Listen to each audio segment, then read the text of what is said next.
हमारे साथ अब मयूरेश जोशी भी हैं बाजार पर एक फंडामेंटल नजरिया देने के लिए। मयूरेश, पहले आईटी स्पेस से ही स्टार्ट करते हैं, क्योंकि एक एक्सपेक्टेशन तो थी बिफोर द नंबर्स कि शायद इतने म्यूटेड नंबर्स नहीं आएंगे। हालांकि ऑफ कोर्स कमेंट्री और गाइडेंस अब बहुत ही अलग व्यू बनाकर रखना पड़ेगा, क्योंकि कल हम पार्थिव से भी बात करते, वो भी कहते हैं कि मिड कैप आईटी कंपनीज में भी वैल्यूएशन और ग्रोथ में बहुत मिसमैच है कई सारी कंपनीज पे।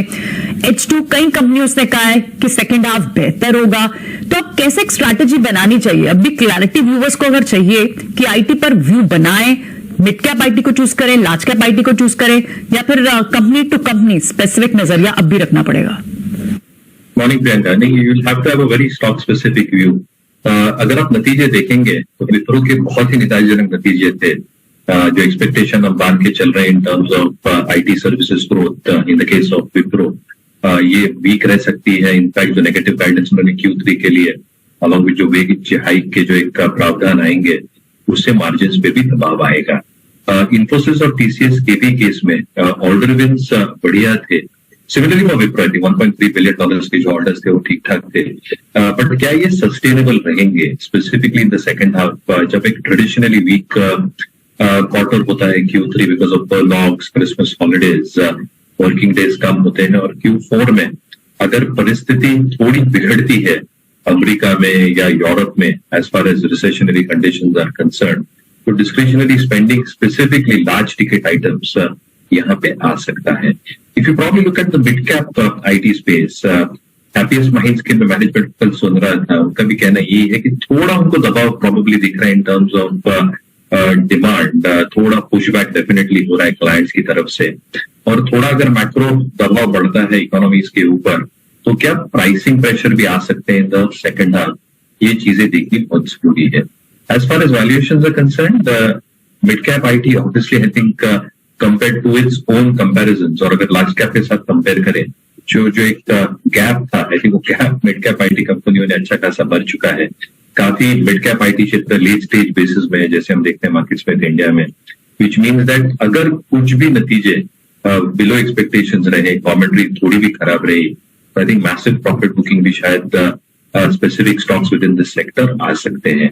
टाटा एलेक्सा के नंबर्स थोड़े से बेहतर थे, सो आई थिंक जो ER&D कंपनीज है लाइक टाटा एलेक्सा, KPIT, शायद Sonata to certain extent, they can be relatively better placed in terms of order wins, in terms of clients, और जो margins का एक आउटलुक भी है वहां पे, but again valuations are a little bit on the higher side, तो थोड़ा skewed है। large cap IT is relatively better placed valuations के हिसाब से, पर हमें लगता है आई थिंक ये सेक्टर थोड़ा पेन से जरूर जाएगा, and as the second half progresses शायद एक पेन प्राइस और उनके अर्निंग्स में भी दिखे। मुझे लगता है एक शायद प्राइस और एक टाइम कंसोलिडेशन दोनों ये पूरा सेक्टर जा सकता है। बहुत ज्यादा स्पेसिफिक रहना पड़ेगा as far as the IT sector. अगला शेयर हमारे लिस्ट में है केफिन टेक का, और इनको LIC पेंशन फंड से ना मल्टी ईयर का एक बड़ा कॉन्ट्रैक्ट मिला है कई साल के लिए, और contract to design investment management solution बनाने के लिए ये कॉन्ट्रैक्ट मिला है केफिन टेक्नोलॉजीज को। अगर आप मार्च के स्तर से देखेंगे, पिछले 6 महीने में शेयर करीब 50% चढ़ा हुआ है। केफिन टेक्नोलॉजीज कैसी कंपनी लगती है आपको मयूरेश जी, और क्या सलाह होगी आपकी इस पर? इंटरेस्टिंग स्पेस में है, और जैसे आप देखते हैं कि जो ग्रोथ है specifically I think asset management industry की, हमें लगता है आई थिंक जो सॉल्यूशन प्रोवाइड करती है कंपनी, जिनका एक मार्केट शेयर है specifically both in terms of asset management companies, और एक्सपेक्टेशन जो हम मान के चल रहे हैं कि जो पाइपलाइन है वो ठीक ठाक लग सकती है, and India growing story, India growth story बरकरार रहेगी। मुझे लगता है I think the leeway in terms of growth अभी भी काफी शानदार और बरकरार रह सकती है, तो जिनके पास है बिल्कुल बने। मैं ये सवाल मयूरेश से लूंगा। मयूरेश, IRB पे आपका ट्रस्ट है क्या? मैं लेवल्स और बिजनेस दोनों के पॉइंट ऑफ व्यू से पूछना चाहता हूँ। लेवल्स इन्वेस्टर्स के लिए हैं, और जो बिजनेस है वो भी टिपिकली इन्वेस्टर्स को लॉन्ग टर्म प्रॉफिट्स दे के जाएगा, तो इसलिए जरा दोनों ही फ्रंट पे बताइएगा, लेवल्स और बिजनेस। कोई दो राय नहीं है। आई थिंक जो इनकी EPC और हैम बिजनेसेस हैं, they are doing exceedingly well. जो कलेक्शन अपडेट्स आते हैं महीने दर महीना are showing a good trend as well, और जितने भी आई थिंक नए प्रोजेक्ट्स के लिए बिड कर रहे हैं उसमें भी आई थिंक जो एक IRR हम एक्सपेक्ट कर सकते हैं वो काफी बेहतर हो सकते हैं। I think there is no two ways about the business prospect itself. I think longer term view definitely investors रख सकते हैं, और ये स्पेस काफी इंटरेस्टिंग है क्योंकि जैसे ऑर्डर की टेंडरिंग स्टार्ट होगी over the next few quarters, और जो एक कंप्लीशन का एक टारगेट दिया जाएगा, मुझे लगता है आई थिंक जो बेटर प्लेस्ड प्लेयर्स हैं जिनकी लेवरेज कम है, प्लेयर्स लाइक KNR कंस्ट्रक्शन उदाहरण के तौर पे, या PNC इंफ्राटेक उदाहरण के तौर पे, जितनी इनकी इक्विटी की लागत लगने वाली है हैम प्रोजेक्ट्स हो, EPC प्रोजेक्ट्स होंगे 2 से 3 वर्षों में, इनके जो कैश फ्लोज है from existing projects that should suffice very very well, and at the same time जो डेट इक्विटी रेशियोज है वो बहुत नेग्लिजिबल है। तो इसलिए आई थिंक जो बैलेंस शीट ग्रोथ आ सकती है with good orders coming through with better margins, IRRs will be far better, execution should be relatively better, जैसे टारगेट दिए जाएंगे अगले कुछ क्वार्टर्स और वर्षों के लिए, और ये पूरी की पूरी चीज ऑपरेटिंग लेवरेज पे प्ले आउट होंगी। तो आई थिंक ये पूरी स्पेस बहुत बढ़िया लग रही है, IRB, KNR construction, PNC। Mayuresh sir, ये बजाज ग्रुप की दोनों कंपनीज पे आपका टेक क्या है? ये प्री नंबर्स ठीक थी, पोस्ट नंबर्स खराब हो गई, जबकि नंबर खराब नहीं थे। I think it's more reaction की जो इम्पेंडिंग कॉम्पिटिशन है जियो फाइनेंशियल से, इस पे आगे के क्वार्टर में क्या प्रभाव आएगा। So it's more a perception risk कि आगे के नंबर्स कैसे डिटोरेट हो सकते हैं या नहीं। बट मुझे लगता है कि क्वालिटेटिव फ्रेंचाइज है। आज की तारीख में आप देखेंगे जो AUM ग्रोथ इन्होंने हासिल की है quarter on quarter annualise basis के ऊपर भी, एसेट क्वालिटी में जो प्रेशर्स थे कल बजाज फाइनेंस के नंबर्स में वो कम होते जा रहे हैं एवरी पासिंग क्वार्टर, और जैसे इनकी डिजिटल कैपेबिलिटीज में सुधार आएगा with their app coming through, और एक जो बैकवर्ड इंटीग्रेशन होगा, मुझे लगता है I think there is ample leeway for growth going forward.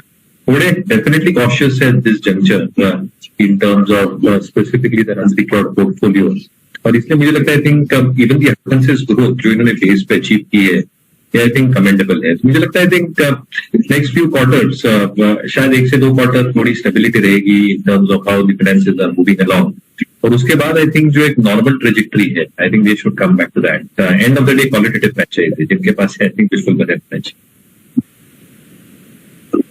विदा लेने से पहले सर एक सवाल और मेटल सेक्टर पर करेंगे। परसों जब चीन के GDP के नंबर आए Q3 के, तो हमने देखा था कि शुरुआत अच्छी हुई थी, हालांकि इंट्राडे में सारे के सारे जो गेन्स थे ना मेटल स्टॉक्स ने गंवा दिए थे। हिंडाल्को, टाटा स्टील सारे नीचे आ गए, और आज हम देख रहे हैं कि शुरुआत कमजोर हुई है। टॉप लूजर्स में ये सारे के सारे शेयर आज फिर से शामिल हैं। तो क्या अभी लंबा इंतजार करना पड़ेगा किसी सॉलिड रिकवरी या फिर एक तरफा मूव के लिए, और क्या तब तक ये ट्रेडिंग वाले ही शेयर बने रहेंगे? मेरे ख्याल से आई थिंक एक सिक्लिकल सेक्टर होता है, तो ये सेक्टर को प्ले करना has to be done with cycles. Obviously जो चाइना के एक मूव है, क्या स्टिमुलस आता है, डिमांड कब वापस आती है स्पेसिफिकली उनके रियल एस्टेट में, which is going to very horrible patch at this juncture, I think ये कहना थोड़ा मुश्किल है। बट डोमेस्टिक डिमांड काफी स्ट्रांग है, जो डोमेस्टिक ऑफटेक है स्टील कंपनियों के लिए specifically, I think that should show significant signs of improvement volume growth के हिसाब से। ये तिमाही में स्पेसिफिकली नंबर्स अच्छे आने चाहिए, क्योंकि जो इनपुट कॉस्ट में हमने एक डिफ्लेशनरी फैक्टर देखा था, कोकिंग कोल प्राइसेस हो, कोल प्राइसेस हो, यहाँ से आई थिंक एक अच्छा एक ऑपरेटिंग लेवरेज इनके बैलेंस शीट्स पे मिलेगा। तो डोमेस्टिक ओरिएंटेड या फोकस स्टील कंपनीज JSW हुई, JSPL हुई, जो I think also value added steel में है, एक्सप्लोर कर रहे हैं in terms of deleveraging of their balance sheet, they should continue doing well. Structurally I think aluminium players like Hindalco can continue doing well. क्या entry point अभी है? मुझे लगता है कि 1 से 2 क्वार्टर में शायद बॉटमिंग आउट प्रोसेस हो जाना चाहिए। Aluminium prices have hit rock bottom LME पे, जैसे हम देख रहे हैं। बट जो इनकी एंड यूजर इंडस्ट्रीज है, आप देखिए स्ट्रक्चरल स्टोरी में क्यों कह रहा हूँ, क्योंकि अगले 4 से 5 वर्षों में लिथियम आयन बैटरीज की जो केसिंग होती है ऑलमोस्ट 18-20% एल्यूमिनियम है। जो स्टील कोचेज है, वैगन कोचेज है, यहाँ पे आई थिंक जो एल्यूमिनियम लगेगा ये अच्छा खासा लगेगा एज अ कॉरोनरी मटीरियल। और जो तीसरी चीज है in terms of both their mines that they are having, bauxite के हो, एल्यूमिनियम के हो, एक हेजिंग होती है in terms of input cost as well. तो 1-2 तिमाहियों में आई थिंक एक बॉटमिंग आउट प्रोसेस होना चाहिए LME प्राइसेस का as far as aluminium is concerned. But एक स्ट्रक्चरल प्ले एल्यूमिनियम स्टॉक्स जरूर रह सकते हैं। Hindalco probably can be a leader in that. ठीक है नरेश जी, बहुत शुक्रिया आज आपका समय देने के लिए और तमाम स्टॉक्स पर और बाजार पर अपना व्यू हमसे शेयर करने के लिए।